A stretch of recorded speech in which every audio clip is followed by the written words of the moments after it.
Hello student, चलिए second video में हम लोग जो नेक्स्ट क्वेश्चन आपके एग्जामिनेशन में जो पेपर हुआ था केमिस्ट्री का, सेकेंड वीडियो में हम लोग 26 से लेकर के 50 तक के सभी क्वेश्चन को डिस्कस करेंगे। इसमें जो 26 क्वेश्चन कह रहा है which of the following statement is false, तो आप पढ़िए कि इसमें से निम्नलिखित में से कौन सा कथन असत्य है। तो जो फर्स्ट इसका कथन है, फर्स्ट कथन क्या कह रहा है, oxidation and reduction half reaction occur at electrode in electrochemical cell.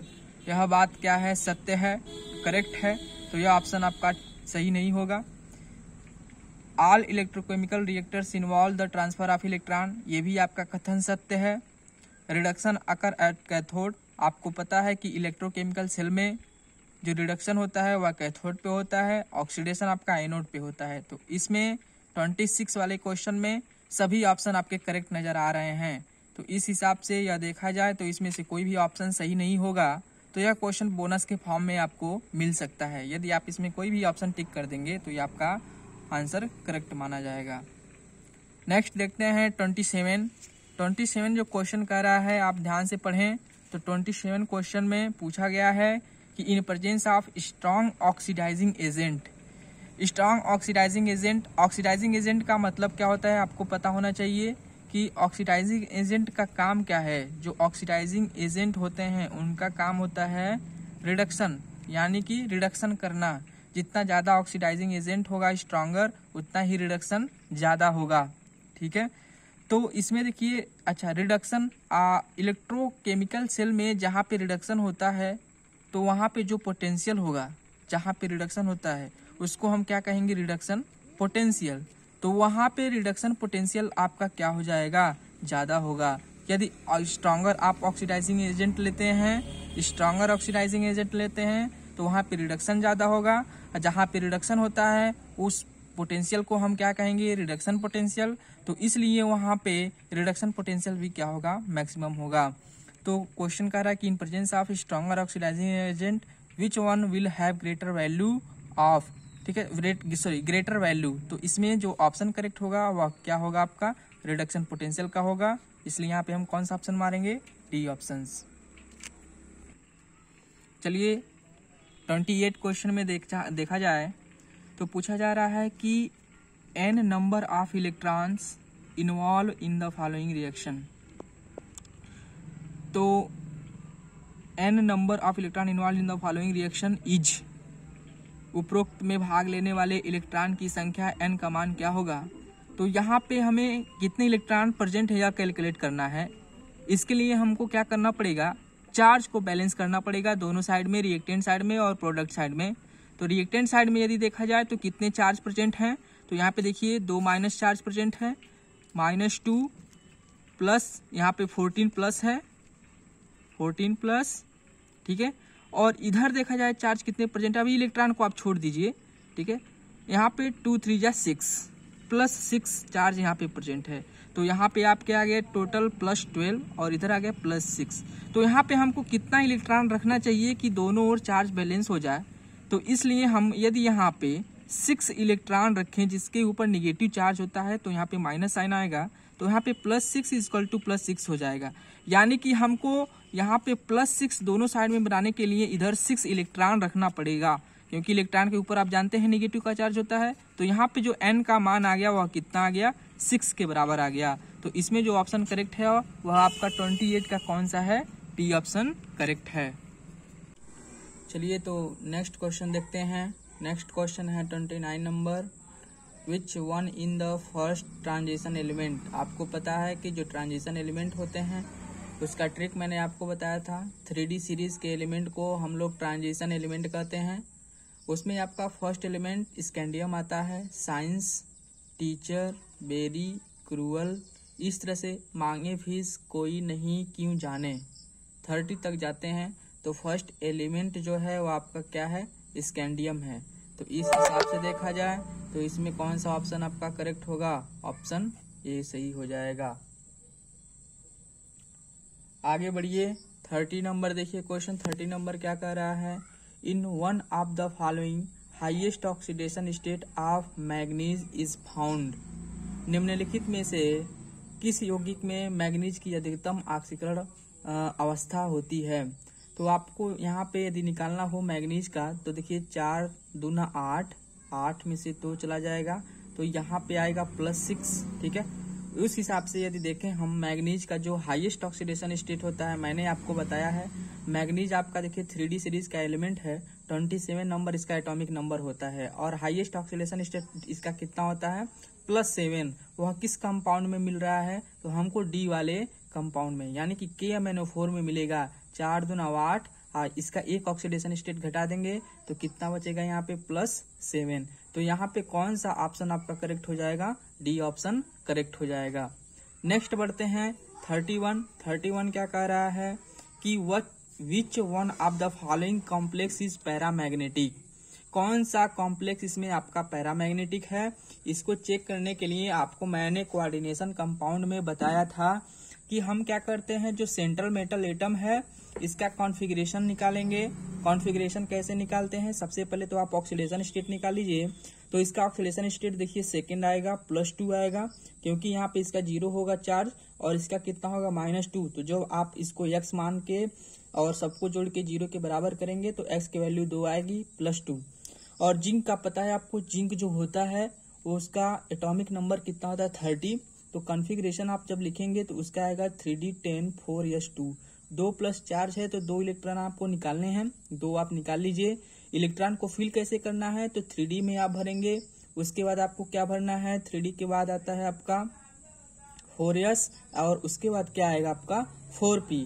4p में 3 ऑर्बिटल्स होंगे, 4s में 1 होगा, 4p होगा और यहाँ पे क्या होगा 3D में टोटल कितने होंगे? 5 होंगे, 1 2 3 4 5। तो देखिए यहाँ पे लिगेंड जो है आपका अमोनिया है और अमोनिया आपका स्ट्रांग फील्ड लिगेंड है और स्ट्रांग फील्ड लिगेंड में हम क्या करते हैं? पेयरिंग करते हैं। तो यहाँ पे 10 इलेक्ट्रॉन यदि आप भरेंगे, 10 इलेक्ट्रॉन भरेंगे 2 इलेक्ट्रॉन को निकालने के बाद, तो यहाँ पे आप जैसे ही 10 इलेक्ट्रॉन भरते हैं तो देखिए पेयरिंग के अनुसार भरेंगे क्योंकि मैंने आपको बताया था कि स्ट्रांग फील्ड लिगेंड होगा तो वहाँ पे आप पेयरिंग करेंगे, यदि वीक फील्ड लिगेंड होता है तो वहाँ पे आप पेयरिंग नहीं करेंगे। और याद करने का तरीका भी आपको बताया गया था। तो 2 भरेंगे तो ये पूरा आपका भर जाएगा, 10 इलेक्ट्रॉन हो जाएगा। यहाँ पे कोई भी अनपेयर्ड इलेक्ट्रॉन नहीं है तो यह क्या होगा? डायामैग्नेटिक। इसी तरह से निकिल का आप चेक कर लीजिए। निकिल जो होता है यहाँ पे इसका 2+ चार्ज होगा क्योंकि सल्फेट पे 2- का चार्ज, तो यहाँ 2+ का चार्ज आएगा। सेंट्रल मेटल निकिल के ऊपर 2+ का चार्ज होगा। तो यहाँ पे निकिल होता है आपका, इसका एटॉमिक नंबर कितना होता है 28। तो होगा कॉन्फ़िगरेशन 3d8 4s2। ट्रिक के हिसाब से मैंने आपको बताया है यदि इसका एटॉमिक नंबर 28 होता है तो आप 3d में 8 इलेक्ट्रॉन और 4s में 2 इलेक्ट्रॉन लिख दीजिए। तो यहाँ पे यदि 2+ चार्ज है तो 2+ आप 4s से निकाल दीजिए बाहरी वाले सेल से। तो यहाँ पे कितने 8 इलेक्ट्रॉन बचते हैं। आपका लिगेंड कैसा है? लिगेंड यहाँ पे स्ट्रांग फील्ड लिगेंड है। तो हम क्या करेंगे, जैसे ही पेयरिंग करते हैं तो डी में आपका क्या होगा? सभी पेयर्ड इलेक्ट्रॉन आएंगे तो हम भी कहेंगे कि यह डायामैग्नेटिक है। अब आइए सी वाले को देखते हैं। कॉपर का कितना होता है 29। यहाँ पे Cu2+ के फॉर्म में प्रेजेंट है तो कैसे लिखेंगे आप 3d9 4s2। लेकिन कॉन्फ़िगरेशन में इसके क्या होता है? एक्सेप्शन होता है। यहाँ पे 1 इलेक्ट्रॉन आएगा और यहाँ पे 1 इलेक्ट्रॉन 4s में रहेंगे। तो 3d10 4s1। अब 2 इलेक्ट्रॉन यहाँ से आपको निकालने हैं तो 1 इलेक्ट्रॉन तो यहाँ से निकल जाएगा। 10 इलेक्ट्रॉन है, 1 इलेक्ट्रॉन यहाँ से निकालेंगे तो कितना बचा रह जाएगा? डी में 9 इलेक्ट्रॉन बचा रह जाएगा। और जब आप इसमें भरेंगे तो अमोनिया तो आपका स्ट्रांग फील्ड लिगेंड है, पेयरिंग के हिसाब से भरना है। तो 9 इलेक्ट्रॉन आप कैसे भरेंगे? 1 2 3 4 5 ऑर्बिटल होता है 3d में, फिर आप भरेंगे 4s में, फिर भरेंगे 4p में। तो यहाँ पे चलिए भरते हैं। पहले 3d में हम लोग 9 इलेक्ट्रॉन तो पेयरिंग के हिसाब से भरना है। तो 2 2 4 2 6 2 8, एक और बचा 9। तो यहाँ पे देखिए एक अनपेयर्ड इलेक्ट्रॉन बच रहा है तो हम कहेंगे यह जो कॉम्प्लेक्स है यह कैसा है? पैरामैग्नेटिक। तो पैरामैग्नेटिक आपसे पूछा जा रहा है तो इसमें कौन सा ऑप्शन करेक्ट हो जाएगा? सी ऑप्शन करेक्ट हो जाएगा। अब इसी तरह से आप डी भी चेक कर सकते हैं पैरामैग्नेटिक है कि नहीं। तो आप जानते हैं निकिल जो होता है Ni होता है, ठीक है। और निकिल आपका इसका निकिल यहाँ पे किस फॉर्म में प्रेजेंट है? इस पे ऑक्सीडेशन स्टेट कितना है? तो 0 ऑक्सीडेशन स्टेट प्रेजेंट है। कॉन्फ़िगरेशन क्या होगा? 3d8 4s2। अब जब आप इसको भरेंगे, CO आपका कैसा लिगेंड है, तो इस वाले कंपाउंड में यदि देखा जाए तो जो CO होता है आपका स्ट्रॉन्ग फील्ड लिगेंड होता है। तो जैसे ही आप पेयरिंग करेंगे तो इसमें भी अनपेयर्ड इलेक्ट्रॉन आपको नहीं मिलेगा, तो ये भी क्या होगा, डायामैग्नेटिक। तो पैरामैग्नेटिक केवल C ऑप्शन करेक्ट होगा इसमें। चलिए नेक्स्ट आगे की ओर बढ़ते हैं। इसी क्रम में आपका 32 नंबर क्वेश्चन कह रहा है an atom with outer electronic configuration n-1d6ns2 belongs to. आप ऑप्शन को चेक करेंगे तो चारों ऑप्शन आपको ट्रांजिशन एलिमेंट के मिलेंगे, और ट्रांजिशन एलिमेंट में जो कॉन्फ़िगरेशन होता है वह कुछ इस प्रकार होगा, 3d और 4s टाइप का होगा। इसमें d में 6 इलेक्ट्रॉन है, s में 2 इलेक्ट्रॉन है।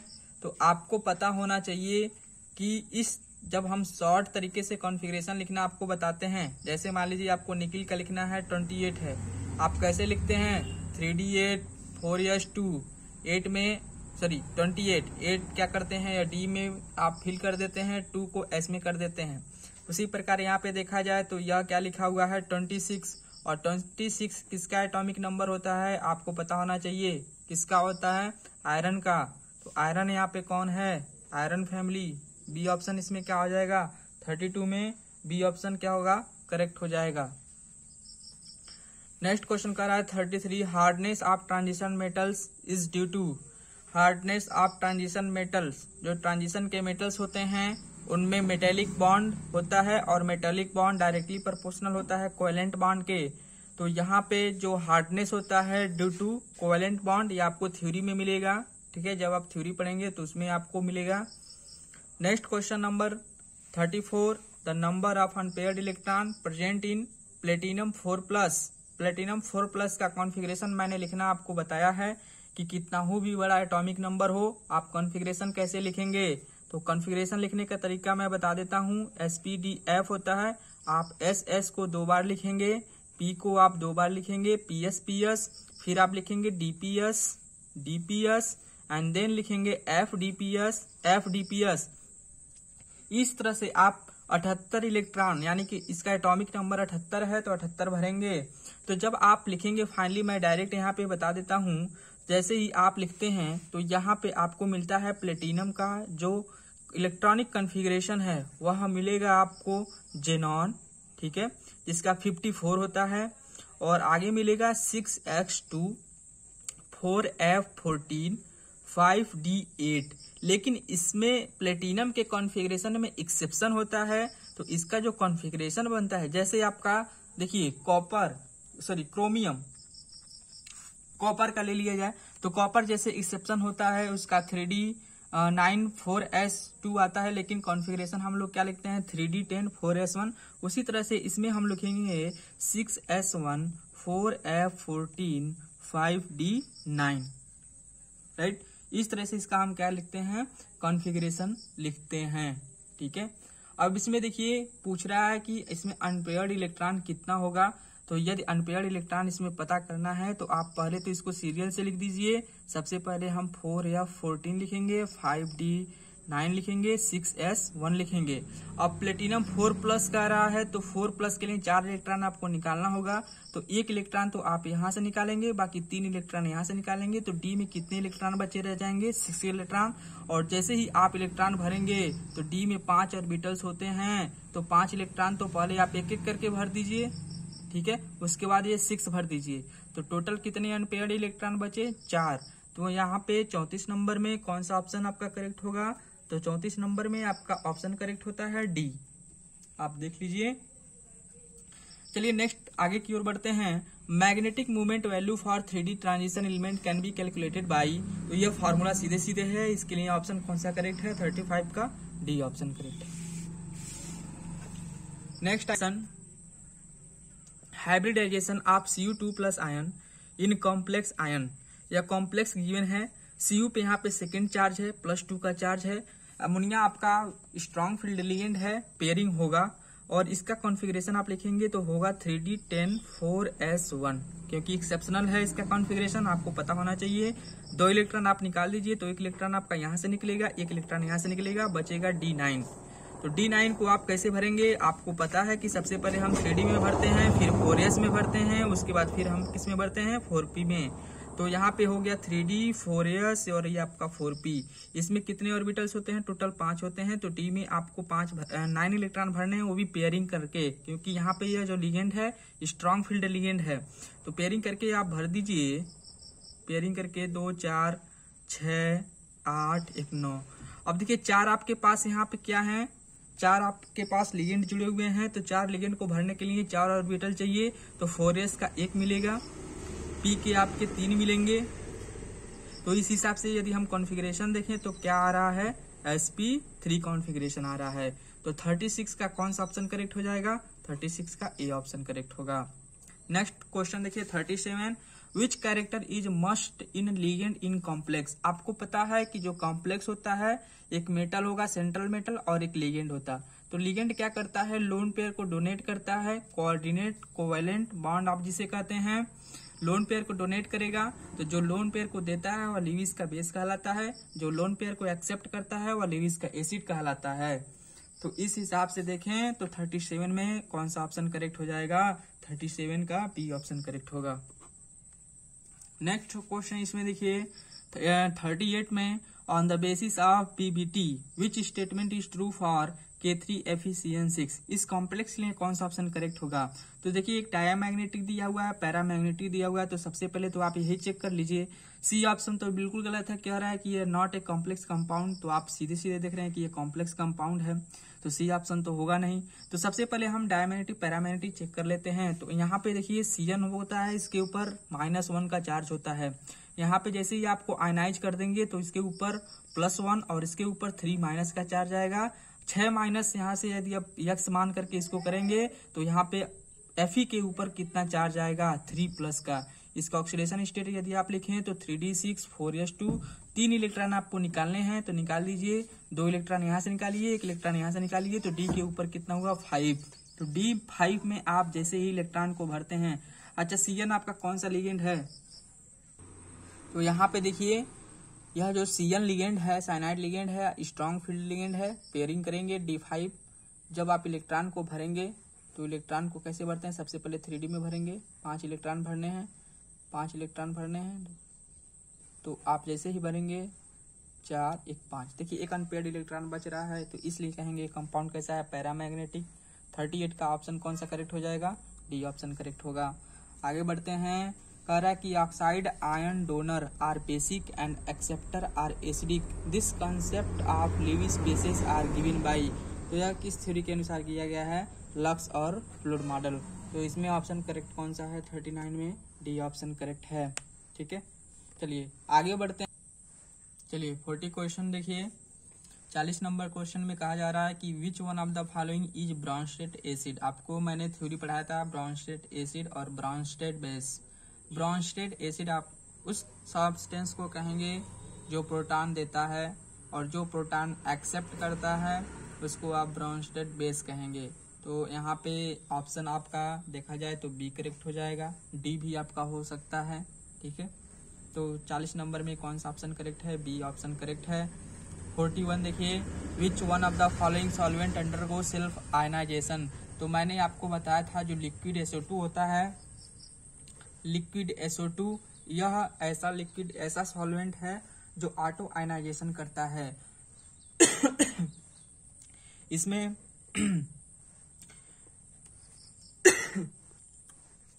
इसमें देखिए जो लिक्विड SO2 होता है ऑटो आयनाइजेशन करेगा। SO2 आपस में मिलकर के एक ऑक्सीजन इसको डोनेट करता है। तो यहाँ पे हो जाएगा SO पे 2+ और यहाँ पे SO3 2-।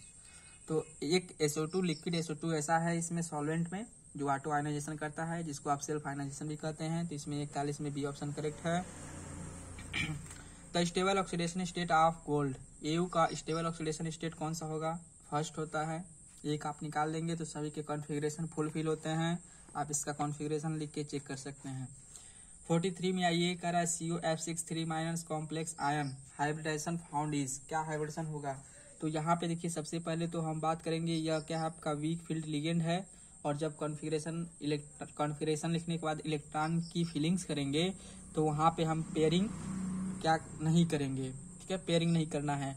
तो कोबाल्ट जो होता है आपका, कोबाल्ट सबसे पहले इस पे देखिए कितना ऑक्सीडेशन स्टेट है, तो कोबाल्ट पे 3+ का ऑक्सीडेशन स्टेट आएगा।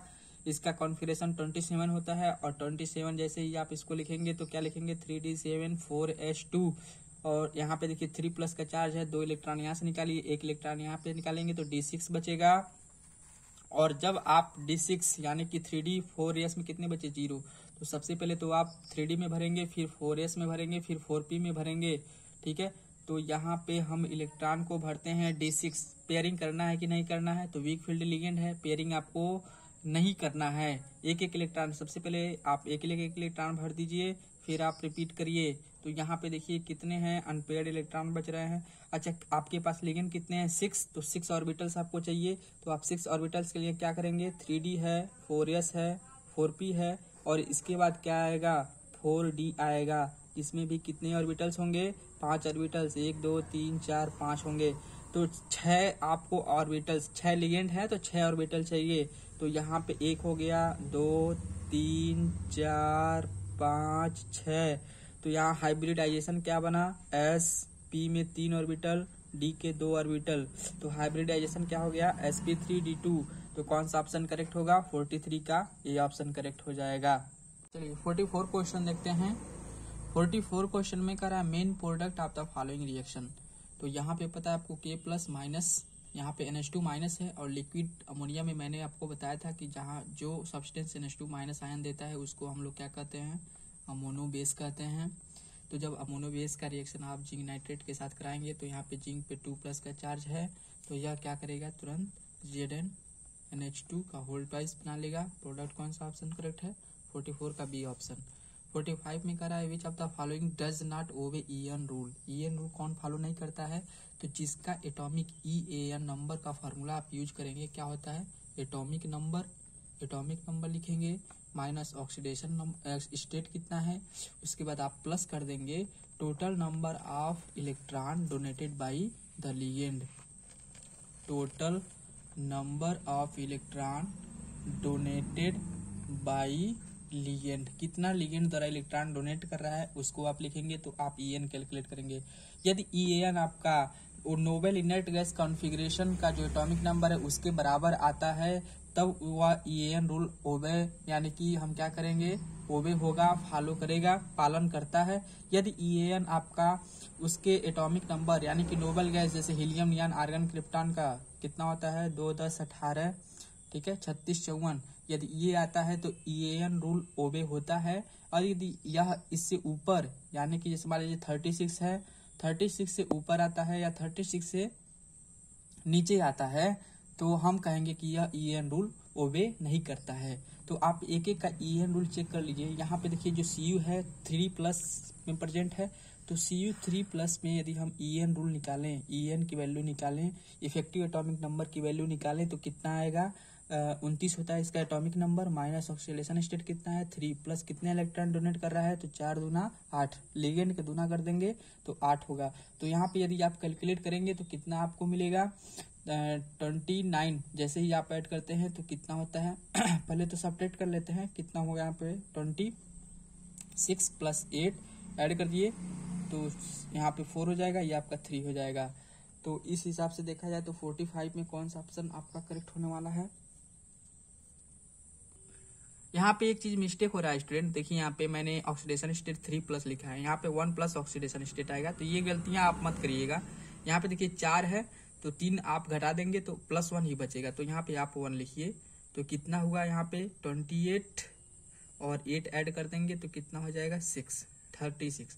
तो 36 किसका होता है, यदि आप देखें यहाँ पे helium, neon, argon, krypton, xenon और रेडॉन, तो इसका 2 होता है, 10 होता है, इसका 18 और इसका होता है 36, इसका होता है 54।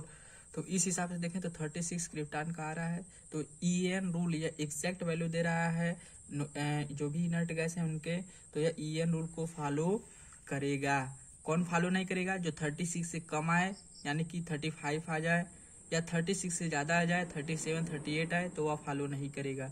तो प्लेटिनम का आप चेक करिए, प्लेटिनम का होता है 78 कितना ऑक्सीडेशन स्टेट आएगा, तो ऑक्सीडेशन स्टेट इस पे 2+ का आएगा +8, आप यदि इसको हल सॉल्व करेंगे तो यह बचा 76 + 8 कितना आ गया, सॉल्व करके देख लीजिए 4 और ये आपका 86 आ रहा है। रेडान का कितना होता है, इसमें 32 आप ऐड कर देंगे तो 4 2 6 5 3 8 86 आता है, आपका 84 आ रहा है। तो यहाँ पे देखें तो 84 है। देखिए 44 क्वेश्चन देखते हैं। 44 क्वेश्चन में कर रहा है main product of the following reaction. तो यहाँ पे पता है आपको K+- यहाँ पे NH2- है और लिक्विड अमोनिया में मैंने आपको बताया था कि जहाँ जो सब्सटेंस NH2- आयन देता है उसको हम लोग क्या कहते हैं, अमोनो बेस कहते हैं। तो जब अमोनो बेस का रिएक्शन आप जिंक नाइट्रेट के साथ कराएंगे तो यहाँ पे जिंक पे 2+ का चार्ज है, तो यह क्या करेगा, तुरंत ZnNH2 का होल ट्वाइस बना लेगा। प्रोडक्ट कौन सा ऑप्शन करेक्ट है, 44 का बी ऑप्शन। 45 में करा है which of the following does not obey EN rule. EN rule कौन फॉलो नहीं करता है, तो जिसका एटॉमिक EAN नंबर का फार्मूला आप यूज करेंगे क्या होता है, एटॉमिक नंबर लिखेंगे माइनस ऑक्सीडेशन स्टेट कितना है, उसके बाद आप प्लस कर देंगे total number of electron donated by the ligand. Total number of electron donated bye ligand, कितना लिगेंड द्वारा इलेक्ट्रॉन डोनेट कर रहा है उसको आप लिखेंगे, तो आप EN कैलकुलेट करेंगे। यदि EAN आपका नोबेल इनर्ट गैस कॉन्फ़िगरेशन का जो एटॉमिक नंबर है उसके बराबर आता है तब वह EAN रूल ओबे, यानी कि हम क्या करेंगे, ओबे होगा, फॉलो करेगा, पालन करता है। यदि EAN आपका उसके एटॉमिक नंबर यानी कि नोबेल गैस जैसे हीलियम, नियॉन, आर्गन, क्रिप्टॉन का कितना होता है 2 10 18, ठीक है 36 54, यदि ये आता है तो EAN रूल ओबे होता है। और यदि यह इससे ऊपर यानी कि जैसे मान लीजिए 36 है, 36 से ऊपर आता है या 36 से नीचे आता है तो हम कहेंगे कि यह EAN रूल ओबे नहीं करता है। तो आप एक एक का EAN रूल चेक कर लीजिए। यहाँ पे देखिए जो Cu है 3+ में प्रेजेंट है, तो Cu 3+ में यदि हम EAN रूल निकालें, EAN की वैल्यू निकालें, इफेक्टिव एटॉमिक नंबर की वैल्यू निकालें तो कितना आएगा, 29 होता है इसका atomic number, minus oxidation state कितना है 3+ कितने इलेक्ट्रॉन डोनेट कर रहा है, तो 4 दूना 8, लिगेंड के दूना कर देंगे तो 8 होगा। तो यहाँ पे यदि आप कैलकुलेट करेंगे तो कितना आपको मिलेगा 29। जैसे ही आप ऐड करते हैं तो कितना होता है पहले तो सब्ट्रैक्ट कर लेते हैं, कितना होगा यहाँ पे 26 + 8 ऐड कर दिए तो यहाँ पे 4 हो जाएगा, ये आपका 3 हो जाएगा। तो इस हिसाब से देखा जाए तो 45 में कौन सा ऑप्शन आपका करेक्ट होने वाला है। यहाँ पे एक चीज मिस्टेक हो रहा है स्टूडेंट, देखिए यहाँ पे मैंने ऑक्सीडेशन स्टेट 3+ लिखा है, यहाँ पे 1+ ऑक्सीडेशन स्टेट आएगा, तो ये गलतियां आप मत करिएगा। यहाँ पे देखिए 4 है तो 3 आप घटा देंगे तो +1 ही बचेगा, तो यहाँ पे आप 1 लिखिए।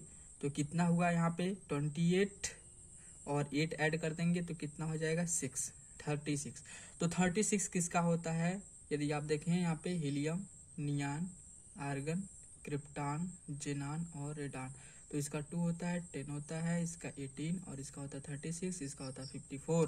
तो इस हिसाब से देखें तो 36 क्रिप्टॉन का आ रहा है। तो EAN रूल यह एग्जैक्ट वैल्यू दे रहा है जो भी इनर्ट गैस है उनके, तो यह EAN रूल को फॉलो करेगा। कौन फॉलो नहीं करेगा, जो 36 से कम आए यानी कि 35 आ जाए या 36 से ज्यादा आ जाए 37 38 आए तो वह फॉलो नहीं करेगा।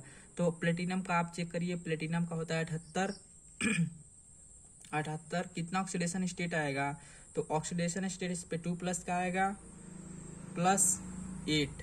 आप यदि इसको हल सॉल्व करेंगे तो यह बचा 76 + 8 कितना आ गया, सॉल्व करके देख लीजिए 4 और ये आपका 86 आ रहा है। रेडान का कितना होता है, इसमें 32 आप ऐड कर देंगे तो 4 2 6 5 3 8 86 आता है, आपका 84 आ रहा है। तो यहाँ पे देखें तो 84 है, देखिए तो चलिए इसमें देखिए EN हमने कैलकुलेट किया प्लेटिनम का तो कितना आया 84। तो 84 आपका जो इनर्ट गैस होता है उसका कोई भी एटॉमिक नंबर नहीं है क्योंकि 86 होता है रेडान का। तो यहाँ पे क्या होगा, EN रूल का पालन नहीं हो रहा है क्योंकि यह 86 से कम है, ठीक है। अक्रिय गैस जो भी हैं आपके उनके एटॉमिक नंबर से क्या है, कम है। अब तो इसमें आपका EN रूल पूछ रहा है कौन सा फॉलो नहीं कर रहा है, कौन सा नॉट ओबे EN रूल, तो इसमें आपका सेकेंड ऑप्शन करेक्ट हो जाएगा। देखिए आप ये भी ऑप्शन आप चाहें तो चेक कर सकते हैं, जो पैलेडियम है इसका 46 एटॉमिक नंबर होता है, ठीक है।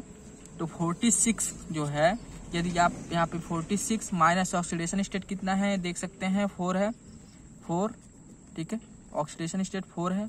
यहाँ पे कितने इलेक्ट्रॉन डोनेट कर रहा है, तो टोटल 12 इलेक्ट्रॉन होगा, 6 2 12, तो +12 आप यहाँ पे करिए, ठीक है। अब देखिए यहाँ पे यदि आप कैलकुलेट करेंगे इसको तो हो जाएगा 42 + 12 कितना आ रहा है 54, जो कि एक इनर्ट गैस का एटॉमिक नंबर है। तो हम कहेंगे यह ईएन रूल को फॉलो कर रहा है, यानी कि पालन कर रहा है, ओबे ईएन रूल। तो जो एटॉमिक नंबर के बराबर आ गया, अक्रिय गैस जो भी हैं आपके, यदि एटॉमिक नंबर के बराबर आ जाता है तो कहते हैं कि वह ईएन रूल का पालन कर रहा है। यदि ऊपर और नीचे हुआ एटॉमिक नंबर जो भी आपके इनर्ट गैस हैं उनके एटॉमिक नंबर से, तो कहेंगे कि वह ईएन रूल का पालन नहीं कर रहा है। नेक्स्ट क्वेश्चन देखते हैं 46 पढ़िए कि in Latimer diagram the highest and lowest oxidation state are written respectively on. तो लैटिमर डायग्राम सबसे पहले हम देख लेते हैं होता क्या है। लैटिमर डायग्राम थोड़ा सा क्वेश्चन को घुमा दिया है, यदि आप बुक्स पढ़े होंगे तो उसमें आपको मिलेगा, जिसको हम ईएमएफ डायग्राम भी कहते हैं। लैटिमर डायग्राम को हम लोग ईएमएफ डायग्राम भी कहते हैं। तो आप चाहे लैटिमर डायग्राम कहिए चाहे ईएमएफ डायग्राम कहिए, दोनों बराबर होता है। और आप जानते हैं कि ईएमएफ डायग्राम में जो हायर ऑक्सीडेशन स्टेट होता है सबसे पहले लिखा जाता है, उसके बाद लोवेस्ट ऑक्सीडेशन स्टेट, यानी कि हम लोग लेफ्ट से राइट में पहले हाईएस्ट लिखते हैं फिर लोवेस्ट लिखते हैं। जैसे मैं एक ईएमएफ डायग्राम लिख रहा हूँ, यहाँ पर जैसे आपका देखिए कॉपर 2+ है, फिर आपका कॉपर प्लस है और फिर आपका कॉपर 0 है। तो यहाँ पे E1 वैल्यू गिवन रहता है, यहाँ पे E2 वैल्यू गिवन रहता है। तो यह क्या है आपका ईएमएफ डायग्राम है, ठीक है। तो इस ईएमएफ डायग्राम को ही हम लैटिमर डायग्राम के नाम से भी जानते हैं। तो इसमें देख लीजिए जो हायर ऑक्सीडेशन स्टेट है आपका लेफ्ट साइड में लिखा हुआ है, लोअर ऑक्सीडेशन स्टेट है जो आपका राइट साइड में लिखा हुआ है। तो यह कौन सा ऑप्शन इसमें करेक्ट हो जाएगा, 46 में ए ऑप्शन करेक्ट हो जाएगा, लेफ्ट एंड राइट साइड। अब देखिए 47 क्वेश्चन देख लीजिए, बहुत ही आसान ये भी गिवन है। ऊपर वाले क्वेश्चन पे जैसे हमने एग्जांपल लिया था कि Cu+ डिस्प्रपोर्शनेट इन 2, तो Cu+ जो होता है वह किसमें डिस्प्रपोर्शनेट होता है, तो एक ऑक्सीडेशन स्टेट बढ़ा दीजिए, एक ऑक्सीडेशन स्टेट घटा दीजिए, यानी कि एक इलेक्ट्रॉन को ऐड कर दीजिए, एक इलेक्ट्रॉन को बाहर निकाल लीजिए। तो इसमें से आपका क्या हो जाएगा, Cu+ से आप किस में जाएंगे, 0 में, यदि एक इलेक्ट्रॉन एक्सेप्ट करते हैं तो, और Cu+ Cu2+ में चला जाएगा यदि आप एक इलेक्ट्रॉन को बाहर निकालेंगे तो कौन सा इसमें ऑप्शन करेक्ट होगा, Cu2+ और Cu में डिस्प्रपोर्शनेट होता है। तो 47 का ऑप्शन सी करेक्ट है। आगे चलते हैं, चलिए देखिए इसमें 48 क्वेश्चन नंबर पढ़िए कि which of the following names for the gaseous salt is correct for IUPAC name. देखिए आपका पॉजिटिव होगा और ये आपका नेगेटिव होगा। तो जो स्पेयर पार्ट है नेगेटिव पार्ट है, तो जो इसका हम सेंट्रल मेटल का नाम लिखेंगे तो लास्ट में 8 जरूर लगाएंगे। तो सबसे पहले तो पोटेशियम देखिए लिखेंगे, और ऑक्सीडेशन स्टेट आप यहाँ पे कैलकुलेट कर लीजिएगा। ऑक्सीडेशन स्टेट कैलकुलेट कैसे करेंगे, तो यहाँ पे हम क्या करते हैं, प्लेटिनम का +1 होता है, सेंट्रल मेटल का X होता है, ठीक है। अच्छा C2H4 है, इसका ऑक्सीडेशन स्टेट कितना होगा, 0 होगा, प्लस ये आपका -3 हो जाएगा इक्वल टू 0। तो X की वैल्यू -2 बराबर 0। X की वैल्यू कितनी आ जा रही है, +2 आ जा रही है, यानी कि प्लेटिनम पे कितना ऑक्सीडेशन स्टेट है, सेकेंड का ऑक्सीडेशन स्टेट है, वो भी प्लस में है, ठीक है। तो हम क्या लिखेंगे, सबसे पहले पोटेशियम लिखेंगे, उसके बाद अल्फाबेटिकल ऑर्डर लिखते हैं, लिगेंड का नाम लिखते हैं। तो सबसे पहले आप क्या लिखेंगे इसमें, ट्राइक्लोरो, ठीक है। और ट्राइक्लोरो के बाद क्या लिखेंगे, एथिलीन। एथिलीन आपका लिगेंड है जिसपे न्यूट्रल है, 0 चार्ज है, तो एथिलीन हो गया। उसके बाद आप लिखेंगे सेंट्रल मेटल एटम का नाम, पहले एटिनम। तो प्लेटिनम नहीं लिखेंगे आप क्योंकि यहाँ पे निगेटिव चार्ज है, इसलिए प्लेटिनेट करना होगा। तो इसमें कौन सा ऑप्शन आपका करेक्ट हो जाएगा, potassium trichloro ethylene Palatinate second. इसमें 48 में आपका ऑप्शन नंबर सी करेक्ट है। 49 नंबर देखिए, 49 number the correct order of Lewis acid strength in the following boron halide. तो देखिए जिसमें जैसे मान लीजिए आपका फ्लोरीन, क्लोरीन, ब्रोमीन, आयोडीन होता है, तो जैसे जैसे आप ऊपर से नीचे आते हैं तो साइज क्या होता है, साइज इंक्रीज करता है। और जब साइज इंक्रीज करेगा तो वह जो सेंट्रल मेटल एटम है इसके पास वैकेंट ऑर्बिटल होता है, बोरान के पास वैकेंट ऑर्बिटल है। जो बोरान है या क्या है, इसके पास वैकेंट ऑर्बिटल है, तो इसमें बैक बॉन्डिंग बहुत ही कम होगा। इसलिए हम कहेंगे कि जिसका सबसे ज्यादा एटॉमिक नंबर होगा वह इलेक्ट्रॉन को आसानी से क्या कर लेगा, एक्सेप्ट कर लेगा, यानी कि वह मोर लेविस का एसिड होगा। तो जो इसमें आपका ऑप्शन नंबर 3 है यह आपका करेक्ट होगा। क्वेश्चन नंबर 50 में देखिए कि कह रहा है कि which of the following expected to be diamagnetic, आप कौन सा इसमें से प्रतिचुंबकीय होगा। तो आप क्या करेंगे, सबसे पहले जो आपके सेंट्रल आयन है यानी कि Cu, जिंक, इसमें कॉपर, इनका आप कॉन्फ़िगरेशन निकालेंगे। तो कॉन्फ़िगरेशन कैसे निकालते हैं, जैसे क्रोमियम है आपका, यहाँ पे क्रोमियम का कितना होता है 24 होता है, तो आप लिखेंगे 3d4 4s2। लेकिन एक्सेप्शन होता है क्रोमियम में, तो आप यहाँ पे लिख सकते हैं 3d5 4s1। ठीक है, यहाँ पे क्रोमियम के ऊपर 3+ का चार्ज होगा, तो यहाँ से आप 3 इलेक्ट्रॉन निकाल दीजिए, तो 1 इलेक्ट्रॉन यहाँ से निकलेगा, 2 इलेक्ट्रॉन यहाँ से निकलेगा, तो बचा डी पे कितना 3। तो चलिए यहाँ पे हम क्या करते हैं, D3 जो है इसको हम फिल करते हैं। तो यह 3D है, 4s में 0 बचे, तो जैसे ही आप फिल करेंगे 3D में, तो देखिए जो 3D में 5 ऑर्बिटल्स होंगे, तो आप एक एक करके भरेंगे पहले। तो अनपेयर्ड इलेक्ट्रॉन है इसलिए कहेंगे आप पैरामैग्नेटिक है। Cu का चेक कर लीजिए, तो Cu का आप कैसे लिखेंगे 3D9 4s2, लेकिन हो जाएगा 3D10 4s1। अब Cu पे यहाँ पे 2+ का चार्ज है, तो 2 इलेक्ट्रॉन आप निकाल दीजिए, बचा 9। अब एक एक इलेक्ट्रॉन आप सब में भर दीजिए, जैसे मान लीजिए ये है, सबसे इलेक्ट्रॉन एक एक भर देंगे, फिर रिपीट करेंगे, 9 इलेक्ट्रॉन भरने हैं, तो 1 इलेक्ट्रॉन बचा रह जाएगा, ये भी अनपेयर्ड है, तो कहेंगे क्या है आपका पैरामैग्नेटिक। अब जिंक क्लोराइड पे आइए, तो जिंक का कितना होता है 30 होता है, तो आप लिखेंगे 3D10 4s2। अब 2+ चार्ज है इस पे, 2+ चार्ज है, तो 2 आप इलेक्ट्रॉन बाहर निकाल दीजिए, D10 है। अब भरेंगे तो पूरा आपका भर जाएगा कि नहीं, तो यहाँ पे जो भर जाएगा तो हम कहेंगे कि यह आपका क्या है डायमैग्नेटिक है। तो 50 का कौन सा ऑप्शन करेक्ट है, सी ऑप्शन करेक्ट है। अब कॉपर को आप चेक कर सकते हैं, कॉपर को हमने चेक किया, इस पे 2+ चार्ज था, तो आपका क्या आया था पैरामैग्नेटिक। तो इसमें डायमैग्नेटिक कौन है, जिंक क्लोराइड का, तो इसलिए 50 का कौन सा ऑप्शन करेक्ट हो जाएगा, सी ऑप्शन करेक्ट हो जाएगा। तो इस तरह से आपने देखा हम 26 से 50 तक के क्वेश्चन इस वीडियो में हमने डिस्कस किया है। अब नेक्स्ट वीडियो जो पार्ट 3 बनेगा उसमें हम लोग 51 से लेकर के 75 यानी कि जो पेपर 3 के क्वेश्चन है ऑर्गेनिक केमिस्ट्री के, उसको डिस्कस करेंगे। ठीक है, धन्यवाद।